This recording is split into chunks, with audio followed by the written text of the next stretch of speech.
Suppose we want to write a program that calculates the area of a circular sector and prints it out. The formula for the area of a sector is the central angle divided by 360, multiplied by pi, and then multiplied by the square of the radius. If we approximate pi as 3.14, and the central angle is 160 degrees with a radius of 30, the program would be written like this.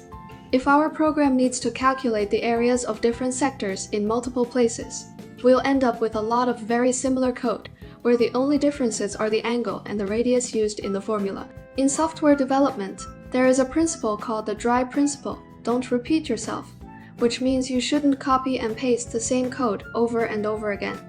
These chunks of duplicated code clearly violate the dry principle.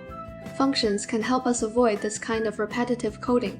We've actually encountered functions very early on, such as print, sum, and type.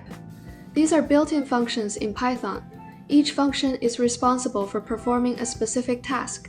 When using a function, we call it by writing the function name followed by parentheses, with the arguments we want to pass in placed inside the parentheses. But we can not only call functions, we can also define our own functions. You can think of defining a function as building a machine that handles a specific task.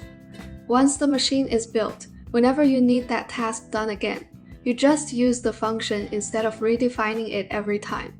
For example, let's first try defining a function that calculates the area of the first sector. First comes the def keyword, which indicates that we are defining a function, followed by the function name, parentheses, and a colon.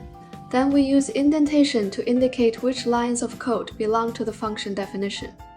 Next, we can move all the code that calculates the area of the first sector into this function definition. At this point, the function has been fully defined. It's important to note that when a function is defined, none of the code inside it is executed. The code only runs when the function is actually called. Now, whenever we want to print the area of the first sector, we only need a single line of code, the function name followed by parentheses, to call calculate, sector 1. Python will then execute the code inside the function line by line and print the area of the first sector. However, this function still has a problem. While it works well for repeatedly printing the area of the first sector, what if we want to print the area of a second sector? Do we need to define another function called calculate sector too? That would still introduce similar duplicated code. We can make this function more general by using parameters.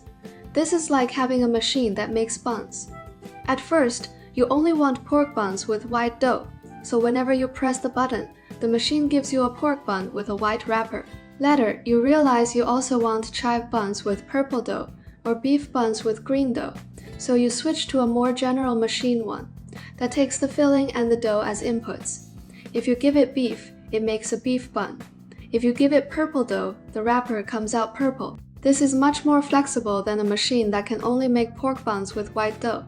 Back to our sector calculation function. The first step is to remove the 1 from the variable names. Since this function is no longer limited to just the first sector, then inside the parentheses, we add 2 parameters, the central angle and the radius. Once we have these parameters, we no longer need to assign values to those variables inside the function. This is because when we call the function, these parameters behave like variables and are assigned the values we pass in. Now we have a function that can calculate and print the area of a sector for any central angle and any radius. After defining our own function, all those large chunks of code can be compressed into something simple and elegant. But this function can still be improved even further. We'll talk about that next time. See you in the next video.